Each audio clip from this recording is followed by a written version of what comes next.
সবাইকে জানাই শুভ রক্ষাবন্ধনের আন্তরিক শুভেচ্ছা। চেতনা চৈতন্য যদি হয় মূল ভিত্তি, তবেই তো আসবে সম্প্রীতি। বিশ্বাস, সম্মান, সততা, তবেই তো মানব সভ্যতা। আজকে রাখি বন্ধন উৎসব, এই ছবিগুলো চলছে অনেক আগের। তখন আমি এনজিওর সাথে যুক্ত ছিলাম, কলকাতায় ছিলাম। মাঝখানে 7 বছর কলকাতায় না থাকার জন্য অনেক আজ করতে পারিনি সমস্ত কাজ। তো তখন আমি রেগুলারলি এদের সাথে বিভিন্ন রকম কাজে যুক্ত ছিলাম।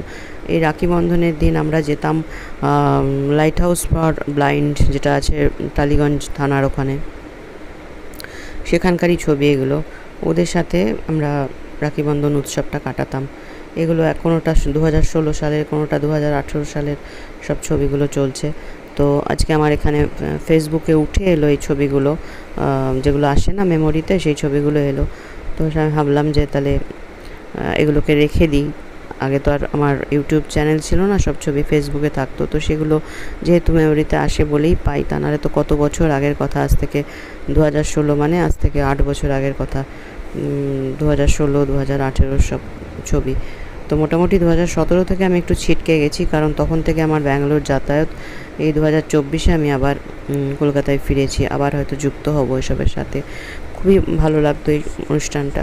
ওদের সাথে আমরা দোলও খেলতাম, যেটাকে বলে ফুল দোল। ওদের সাথে তো আর রং দিয়ে দোল খেলতাম না, ফুল গোলা গাঁদা ফুলের পাপড়িকে ছেঁড়া হতো, বস্তা বস্তা গাঁদা ফুল এনে সেই পাপড়ি ছিঁড়ে ঝুড়ি ঝুড়ি সেই ছেঁড়া পাপড়ি দিয়ে জলের মতন বর্ষণ করা হতো, ফুল দোল বলা হতো, সেটাও হতো। আর এই রাখি বন্ধন উৎসবের দিন ওদের সাথে রাখি বেঁধে আমরা তারপরে চলে যেতাম ওই ইয়েতে, রাসবিহারীর পাশে যে ফুটপাতে যারা থাকে তাদের সাথেও খানিকটা রাখি বন্ধন হতো।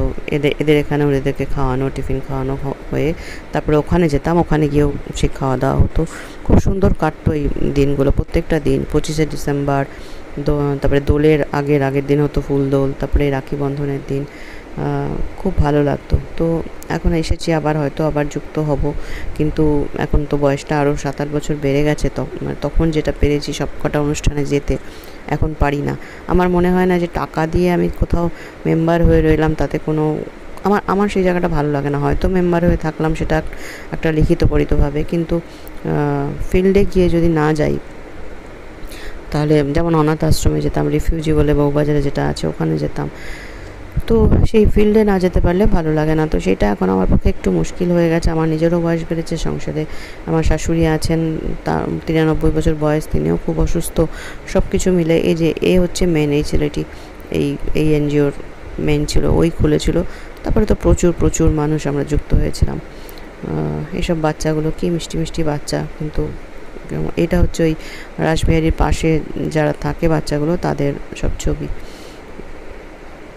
তো এই কাজগুলো করার মধ্যে খুব ভালো লাগা, ভালোবাসা, শান্তি সব কিছুই ছিল। জানি না এখন আর পারবো কি না ফিল্ডে গিয়ে কিছু করতে। তো আমি ওই টাকা দিয়ে ওটা করতে চাইছি না, হয়তো শেষ পর্যন্ত সেটাই করতে হবে যে আমি মেম্বার হয়ে রইলাম, কিন্তু ওটাতে আমার মনে শান্তি পাই না আমি। তো সেটাই বললাম যে যদি চেতনা চৈতন্য যদি হয় মূল ভিত্তি, তবেই তো করে উঠবে সম্প্রীতি। একদিন রাখি বাঁধলাম, কিছু করলাম, অথচ আমার ভেতরে কোনো চেতনা নেই, চৈতন্য নেই, ভালো মন্দ বোঝার ক্ষমতা নেই, কোথা থেকে সম্প্রীতি আসবে? তো সম্প্রীতিকে বেঁধে রাখতে গেলে অবশ্যই আমাদের সবার চেতনা, চৈতন্য বোধোদয় হওয়া দরকার।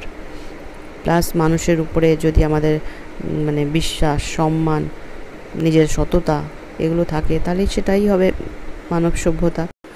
কিন্তু আজকের দিনে যারা এই গুণের অধিকারী, তাদেরকে বলা হয় আনস্মার্ট, তারা নাকি এই যুগের উপযুক্ত নয়, তাদেরকে মানুষ হেয় করে। কিন্তু সেটাই যদি ধরে রাখা যায়, তাহলেই কিন্তু আস্তে আস্তে প্রত্যেকের জীবন অন্যরকম হয়ে চলবে। কিন্তু আমরা সেটাকে পেছনের বাগানে ফেলে দিচ্ছি, সামনের বাগানে অন্যান্য জিনিস ভরিয়ে রাখছি, যেগুলো নাকি দেখানোর জিনিস। টাকা পয়সা, গাড়ি বাড়ি, সমস্ত আসল গুণগুলোকে চাপা দিয়ে দিচ্ছি পেছনের বাগানে।